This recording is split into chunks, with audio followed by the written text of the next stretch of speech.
So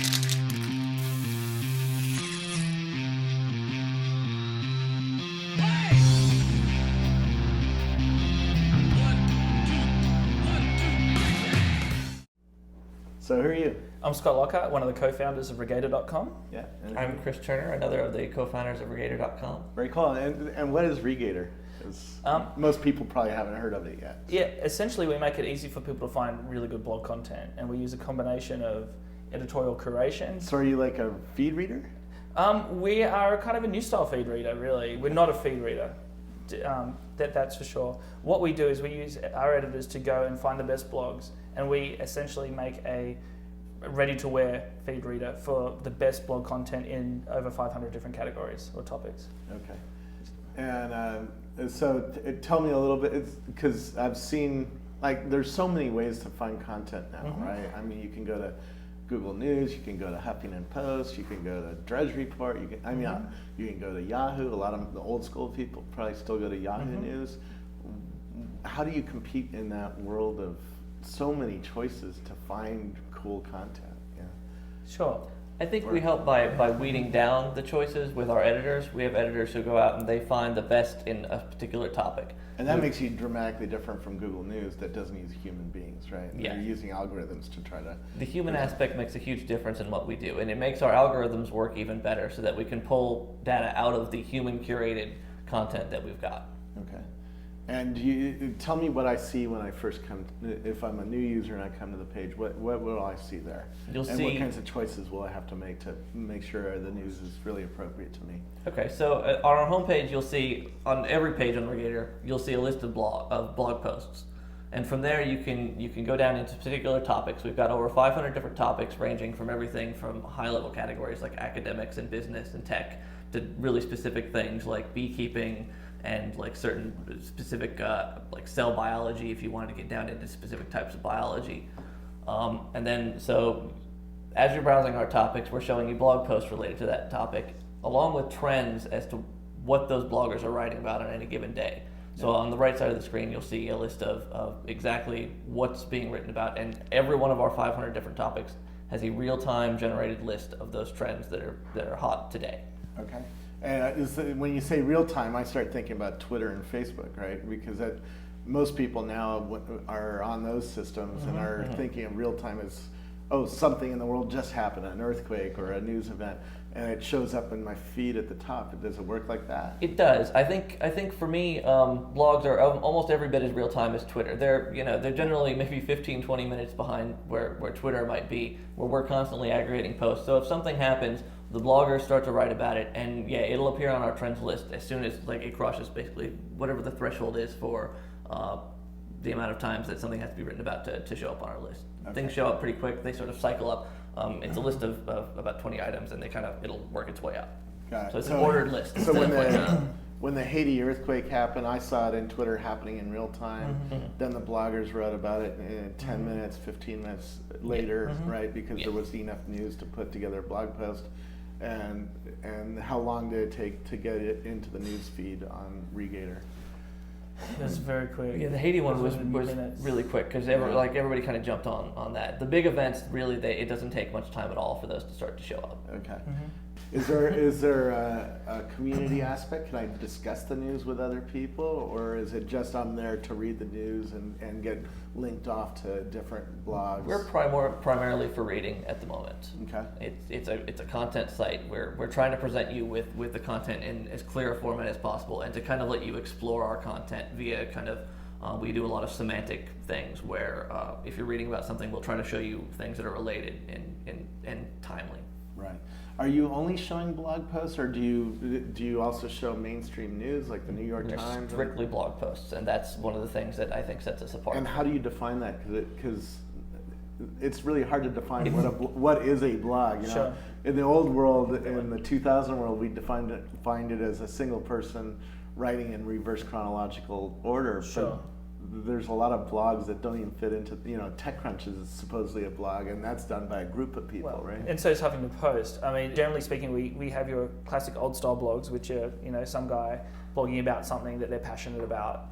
But then we do have what people would say new media, kind of TechCrunch, Mashable, the big blogs, because there is that social aspect to it. I think the social aspect is really what sets apart traditional media and kind of this upstart new media that the traditional media doesn't really have a handle on all that much. Even though a lot of media is starting to do commenting and starting to get into it, that's kind of where we draw the line. It is a bit of a fuzzy line. Yeah. But especially since most blogs, even individual blogs, we talk about, what the New York Times just published, or what, the Washington Post just published, or what the San Jose Mercury, whatever the mainstream. We all read the mainstream media, and we respond to interesting stuff that they put into the information sphere. Right? Exactly, and that's what the blogosphere is really good for, is looking at news, because the large blogs and small blogs alike really do break a lot of news, but then you get that other layer of opinion and commentary that really is lacking in today's, rehashed AP, Reuters kind of world, where there's a lot of, it's a standard, very straightforward. They're really taking a lot of that editorial component out, and that's really getting put onto blogs to kind of provide that kind of commentary these days.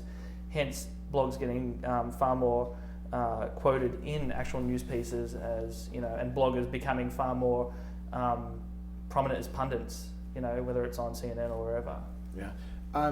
Now that I've read the news and I've gotten great, news from around the blogosphere, is there a way to share that out with my Facebook friends or my Twitter friends or my Google Buzz friends now that I got 5,000 people or 6,000 people watching me there? Is there a way to do that? We do. Under every post, there's a way to share to Twitter, via email, and via Facebook at the moment. We haven't implemented Google Buzz because that's what. Hey, it's less 5 than a days week old. old. So, yeah. Got to give you some time to do some engineering, right? Yeah. And the same through our iPhone apps. You can share through Facebook and Twitter and email through the iPhone app as well. Tell me a little bit about what you're doing with mobile. I heard you only have iPhone apps, right? So you don't have BlackBerry or Android or. Yeah, at the moment we just started with the iPhone, and we've got 2 iPhone apps. We've got the premium iPhone app and the free iPhone app. The premium iPhone app gives you access to all of your personalized features of the website. Okay. Both of them are really just it's exactly sort of the website in mobile form, because we wanted to make it as easy as possible to browse our content. Yeah. And so the premium app gives you access to your favorite blogs, what we call your blog monitor, where you can put in search terms, and you can monitor anytime any blogger writes about those terms, it'll appear right in your list. And so you can kind of really keep tabs on your favorite blogs, topics, and posts. If there's a post you like, you can save that to kind of come back to later, kind of like a feed reader. Okay. Or if there's topics that if you're interested in a couple aspects of technology, and maybe you want to keep up with, pottery or something, you could favorite those topics and view all those posts kind of as one stream. I didn't realize you had a search engine. How does that compare to Google's blog search engine? Because that's one way a lot of people track blogs for mentions of things. We like to think that it works a little bit better just because of the hand curation of our blogs. We're looking at just a subset of the blogosphere, and so our results tend to be really pretty solid. We weed out, there's no spam in our system. There's nothing like that. So our results tend to be pretty timely and. So can you choose to see only the curated stuff? The high value stuff? Because that's one. That's all we have. That's all we have. That's all you have. That's all we have. Oh, okay. So we made a very because that's conscious one decision. thing with Google, you get everything, and you get some spammer, like you said, and you get all this. Even with Technorati, and you've got the different websites in the kind of the space, and a lot of people are going for the volume. And the way we actually started the site was we looked at the blogosphere and looked at trying to find stuff, and you got essentially crap so many times out of your search that we wanted to kind of find a way to kind of balance that and get good stuff. So we also archive all of the posts that come in, and a big part of what we do too, which makes us very blogger friendly, because doing a site like ours, you can kind of make enemies of bloggers very quickly if you start stealing their content and all that kind of stuff. Essentially, it's our mission to send free traffic to bloggers. Right. We take the title and a brief description and a thumbnail image, and essentially that's all we show on our site. And to read more, they have to actually go to the source blog, creating another page view, another unique for them, so they can make their money off that. And that's been a big part of kind of our philosophy going into this as well. Part of it's creating value for the user, but also it's creating value for the blogger as well. Oh, absolutely. Are you thinking about how to integrate Twitter and Google Buzz and all that? Because that seems to be where news stories get built before they get to blogs. You know, blogs seem to happen 10 minutes after the Twitter sphere goes after something. Even like who was the comedian who got kicked off of Southwest the other night? Kevin Smith. That whole story happened in Twitter before any blogger picked it up, right? Because it was totally between Southwest and him in Twitter. You know, that's where the conversation was happening. And then it went to the blogs where his blog, their blog. Right. We've looked at it. Honestly, we are kind of holding off right now. There's a lot more that, we have limited resources, and I think being very, very good at just the blog space is our main goal. Bringing in Twitter, we've looked at different ways we can do that. Our trends are very good and very, very accurate, and we don't have hashtags and all that kind of stuff in there. So we've talked about some things with Twitter, but with nothing really serious right now. Tell me a little bit about the fundamentals of the company. How are you funded? Sure, we're self-funded.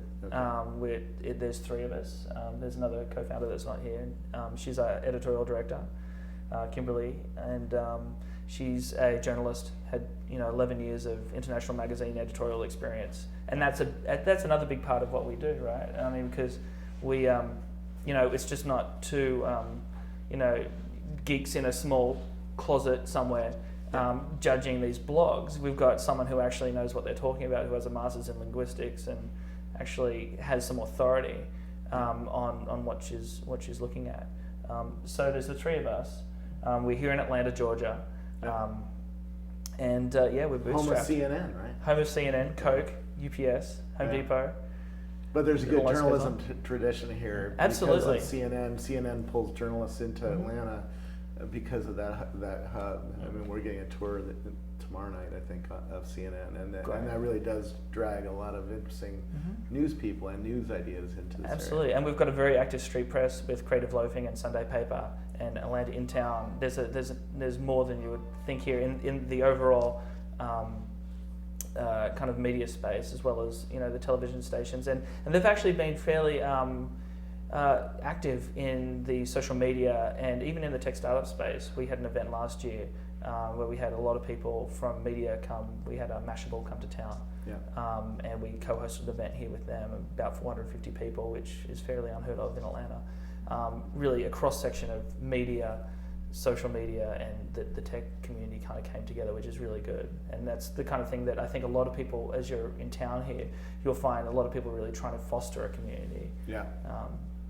Very cool. As much as possible. How do you guys make money? Is it totally advertising, and are you doing any innovative kinds of advertising or sponsorships or anything like that? Or give me a sense of how you guys going to get paid out of this? Sure.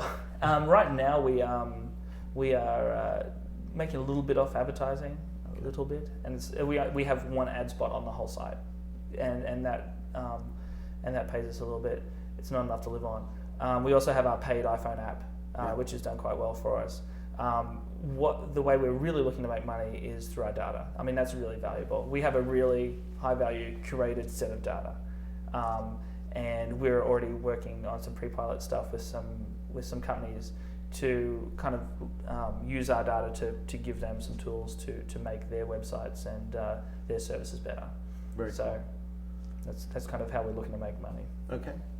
Well, cool. Thanks for coming out and showing me your system, and good luck, and thanks for helping all the bloggers. No problem. Great. Thanks, and where do I learn more about it? Is it just Regator.com? Regator.com. Yeah. Well, Cool. thank you very much. Cheers, Robert. Thanks. Thank you.